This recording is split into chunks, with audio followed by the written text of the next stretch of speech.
Bum bum bum bum bum bum bum bum bum bum bum bum. The Peter Light Show. Bum bum bum bum bum bum bum. I would like my viewers to pray for my upcoming big ambitious art projects by singing along with me, gesturing at your screen, and hitting the like button. I got at least three ambitious projects coming up. I finally ordered some Lego pieces to see if some. I mostly as a test to see if what I'm doing on Lego Studio will actually physically build. So one of the Lego projects that I recently did was a three-dimensional Tetris game involving what mathematicians call polycubes, right? Tetris pieces, but in three dimensions instead of two. There are 41 different non-isomorphic Tetris pieces in three dimensions, and I hope to put them together. Relatively inexpensive set, but it will allow me to see if, because a lot of the ideas I've been doing on Lego Studio I've never actually done in person. Right now I'm kind of flying blind, and I want to at least see that it's possible to put them together and make sure there's no physical kind of problems when you do that, right? So I'm excited to see that. 2 more days and I'll get to actually put some Legos together. I can't wait. I really can't. All right. I have a few ambitious metal ideas. I am hoping to pour even bigger zinc objects. So um, uh, I'm glad to see. I tried something that I didn't think would work. I'm glad to see that you can pour zinc in several stages. It does kind of coalesce together. I didn't think it would work because it doesn't work with bismuth, lead, and a few other metals. But for some reason with zinc, it was relatively okay. So now I can pour even bigger things. And I can't wait to do.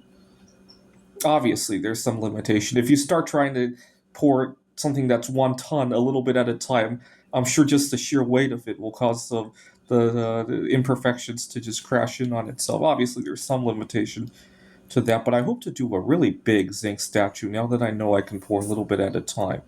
I'll have to look into some molds that I could pour it to, right? Graphite or a ceramic or whatever will hold up to the zinc's melting point. Can't do it with silicone though. Silicone only holds up to 300 Celsius. Uh, at some point, I'm gonna have to think about how to melt. I have a I have three 1,000 ounce silver bars, and they're not very easy to liquidate in today's market. But I have an idea on how to break them apart, and I can't wait to do that. There's a YouTube video of this guy melting gold and pouring it into water, and it makes these tree-like structures. I want to see if it will work with silver. I'm going to try with a smaller amount first because that was one of my favorites. And I might, if it works well, maybe I'll turn at least one of those 1,000 ounce bars into a bunch of art like that, right? That way I can sell it a little bit at a time and get a good premium for it relative to the price of silver, right? Um, one of these days, I hope to make. Well, I guess I could. I'll have to. I'll have to find out. I do have a 10 ounce gold bar. I hate to melt it down to do that though. If it's going to lose a lot of value from doing that, I'm going to have to find out.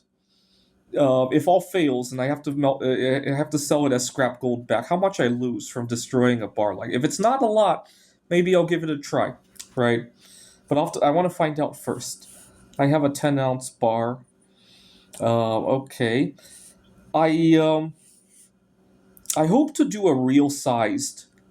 One of my favorite abstract art pieces is the Mondrian Victory, and I hope to make one in real size out of the foil paper.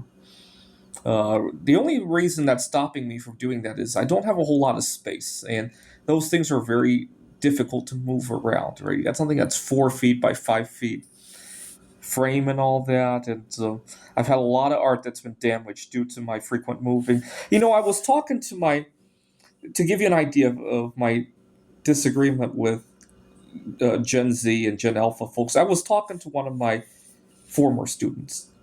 She and I get along very well. and she was talking about moving out of her parents' home, and I was telling her that to appreciate that she has solid ground to stand on when she's at her parents' home. Yes, she can look, but appreciate that she has one foot down on the ground, right? Because a lot of times, if you're in a suboptimal housing situation, maybe the house is in disrepair, or your roommate has wacky habits, they're an alcoholic or whatnot, and she knows about alcoholism. She has an uncle who ran into problems with that. A lot of times you're fleeing from that. There's a tendency to jump into a worse situation and to not get ahead of herself. Oh, I can't wait to get out of my. I hate my parents and all that. Yeah, you're gonna hate it more when there's no common blood and at least some kind of common religion or background, at least, right? And they still wish you well, right? You're gonna hate it more when you don't have that. But she doesn't seem to appreciate that. And plus, you have space and time, right? When I move out of one place to another, I often can't afford to have the two leases overlap by a lot, right? Just the amount of time and space to move things would be highly appreciated from me, right? And she doesn't seem to appreciate any of that.